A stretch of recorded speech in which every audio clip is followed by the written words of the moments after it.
For most of its history, Silverthorne was the town people drove through on their way to somewhere else. It was actually commonly referred to as the armpit of Summit County. You stopped for gas, you went grocery shopping, maybe you hit the outlets, then you continued toward Breckenridge, Keystone, Copper Mountain, Vale, or wherever your actual destination was. But that version of Silverthorne is disappearing, and I mean that in the best possible way. And because this transformation is still happening, I think Silverthorne could be one of the best long-term investment opportunities in the Colorado mountains. Now let me clarify what I mean by investment. I'm not saying that you can buy any condo in Silverthorne today and automatically become rich. I'm not saying every new development is a good purchase, and I'm definitely not promising that values will go straight up every year.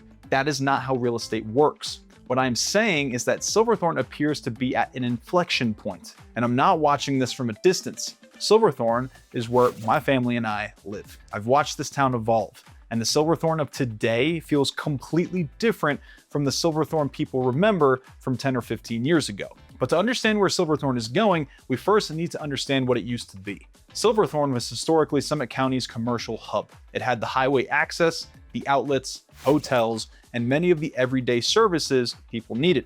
Silverthorne was practical. And practical is valuable, but it did not necessarily create the emotional feeling people were looking for when they bought a mountain home. That started changing when the town made a deliberate decision to create a real downtown. The Silverthorne Performing Arts Center helped anchor the arts and cultural side of town. Then 4th Street Crossing brought Hotel Indigo, Bluebird Market, new residences, restaurants, and a more walkable downtown environment. Between 2017 and 2024, the town says approximately $500 million in private development occurred in the town core. That is not a cosmetic change, that is a town repositioning itself. And now we are entering the next phase. The first major project to watch is 4th Street North. 4th Street Crossing established the initial downtown core.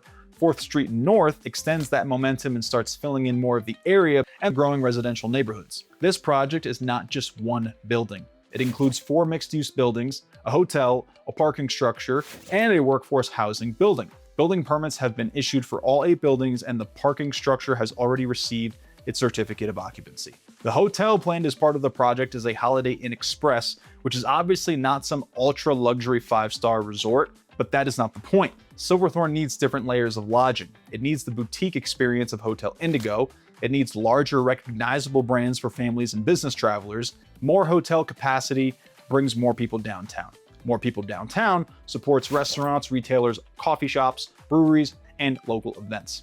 And when businesses can survive year-round instead of relying only on Christmas week and President's Day weekend, that improves the experience for the people who actually live here. That is the first major investment theme in Silverthorne. Then you have the Element Hotel. This is a new 147-room hotel with a building permit already issued. That is a substantial addition to Silverthorne's lodging inventory, and it reinforces the idea that Silverthorne is becoming a destination rather than just an interstate exit. Now, there is another side of that conversation. More hotel rooms create more competition. If you own a short-term rental in Silverthorne, you cannot automatically assume every new visitor will choose your condo over a professionally managed hotel. More lodging supply can put pressure on nightly rates, especially for older properties that have not been updated. So I would not look at these hotels and simply say, more tourists equals guaranteed rental revenue. That's way too simplistic. The better argument is that these hotels bring people into the community, support the local economy, increase awareness of Silverthorne, and help establish the town as a legitimate year-round destination. Now let's talk about the residential projects, because this is where Silverthorne's physical transformation becomes really obvious. You have Opry Shore. The first phase consists of 5 3-story residential buildings containing 74 condominium units. 4 of those buildings have already received certificates of occupancy, and the 5th is under construction. Then there is Opry Shore Phase 2, formerly called North Shore, which adds 3 more 3-story buildings containing another 49 condominium units. Between these 2 phases, that is 123 residential units being added along the Blue River Corridor. And that matters for a few reasons. First, it puts more people within walking or biking distance of downtown. Instead of building every new home on a distant hillside where everyone has to drive for absolutely everything, this development adds density along an existing transportation and recreation corridor. That type of connectivity improves daily life. You wake up, walk the dog along the river, grab coffee, ride the bike path, fish the Blue River, walk to an event, or ride into downtown for dinner, which is what my wife and I do weekly. That is when a mountain home starts feeling like a home rather than just a place where you store gear. And that matters to legacy buyers. Then you have Arrowleaf townhomes. This is one of the most interesting examples because we can trace it directly back through the planning process. In the 2021 planning materials, the project was still called Ptarmigan View Townhomes. It was proposed as 42 residential units. The developer also talked about something that sounds simple but matters tremendously in Summit County. Every residence was designed with a 2-car garage. And not a pretend 2-car garage where your bumper touches the wall and you have to store skis in the living room. These garages were intended to accommodate the reality of mountain life. So storage for bikes, skis, snowboards, paddle boards, camping equipment, winter tires, strollers, roof boxes, and beyond. All that stuff that accumulates when your family actually uses the mountains. That early Ptarmigan View proposal ultimately became Arrowleaf, and today building permits have been issued for all 7 buildings. 5 buildings have received certificates of occupancy, and the remaining buildings are under construction. Arrowleaf also illustrates one of Silverthorne's strongest advantages. There is still room here for newer product designed around the way modern buyers use mountain homes. In Breckenridge, much of the inventory was built in the 1960s, 70s, and 80s. There are beautiful renovations and incredible homes there, but buyers frequently pay a substantial premium for older inventory. Silverthorne has a larger pipeline of newer condos, townhomes, and single-family neighborhoods. That does not automatically make every new home better. You still need to investigate the builder, HOA, construction quality, reserves, warranties, location, noise, traffic, and long-term maintenance. But newer inventory is something buyers are actively looking for, and Silverthorne has more of it than many competing mountain towns. Then you have the Tree Line Row Homes, formerly known as Blue West Row Homes. It includes commercial space and 16 residential units spread between 2 buildings, and building permits have been issued for both buildings and the associated dumpster enclosure.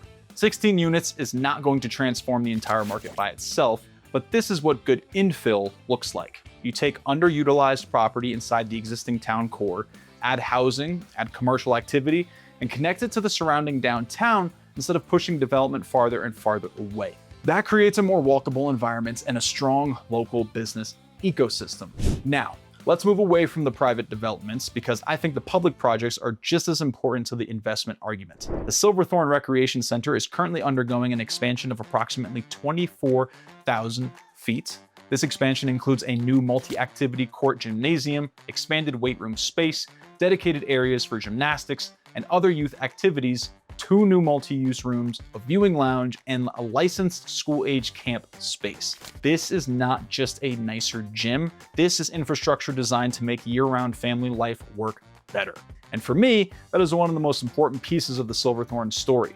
A resort town can have beautiful homes, but if families cannot find childcare, youth programming, fitness facilities, community spaces, and things to do outside of skiing, it becomes difficult to live there full-time. The recreation center expansion helps fill those gaps. A local friend of mine was just telling me that daycare for their twin babies, 1 year old, $4,400 a month. At that point, just stay home and don't work anymore. That's ridiculous, right? So this is a huge benefit to the community. Then there are the improvements happening along the Blue River Trail. In 2026, the town is adding a new staircase and ADA accessible ramp. The project also creates additional seating and improved public access to the river. Again, this sounds like a relatively small municipal project, but think about what it does. It connects downtown. It makes the river easier to access for older residents, people with disabilities, families with strollers, and anyone who does not want to scramble down an improvised dirt path. That is placemaking. And good placemaking supports long-term real estate value because it makes people emotionally attached to a community. People are willing to pay more for places they actually enjoy being. Now, another major piece is workforce housing. Silverthorne has already completed the Smith Ranch neighborhood, which added 349 workforce housing units through a combination of for sale and rental opportunities. Why should a luxury second home buyer care about workforce housing? Because a mountain community cannot function without the people who work here. The quality of your second home experience is directly connected to whether the people providing those services can afford to remain in the community. Workforce housing is not separate from the investment conversation. It is part of the infrastructure that supports your investment. If every worker has to commute from an hour away, services become slower, more expensive, and less reliable. Businesses struggle to remain open. The community becomes hollowed out.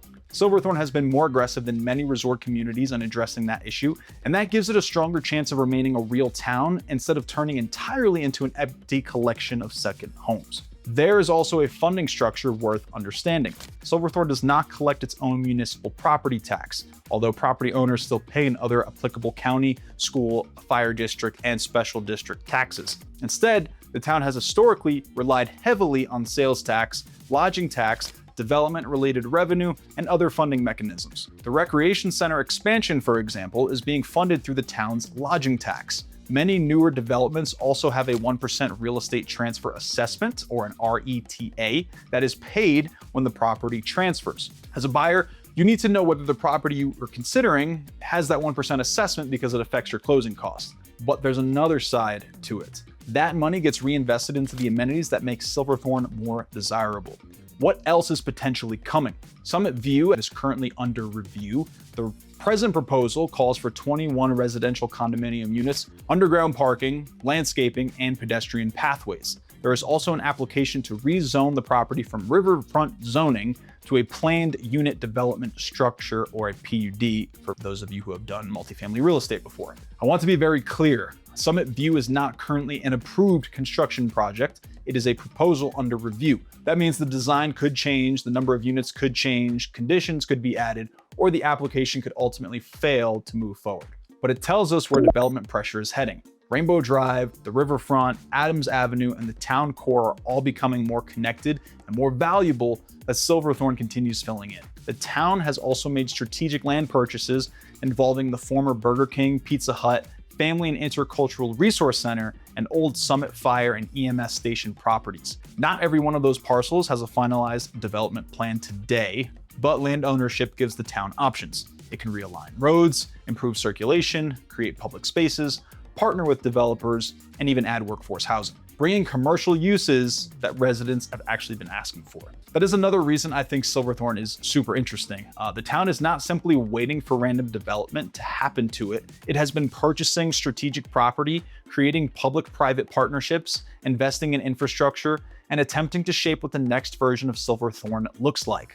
Now, let's talk about the real estate pricing, because that is where the investment thesis becomes tangible. As of June 2026, typical home value index was approximately $847,000 for Silverthorne and approximately $1.2 million for Breckenridge. That is a difference of about $354,000, or roughly 29%, to be 20 minutes down the road. Those are not perfectly apples to apples markets, obviously. The property mix is different, the boundaries are different. Breckenridge has a heavier concentration of resort-oriented and luxury inventory, while Silverthorne includes a broader mix of condos, townhomes, local housing, and high-end single-family neighborhoods. But directionally, the point is valid. Silverthorne generally offers a lower entry point than Breckenridge, while still giving you access to the same broader Summit County lifestyle. You are roughly 30 minutes or less from Breckenridge, Keystone, Copper Mountain, Arapahoe Basin, and Loveland, depending on weather, traffic, and where you start.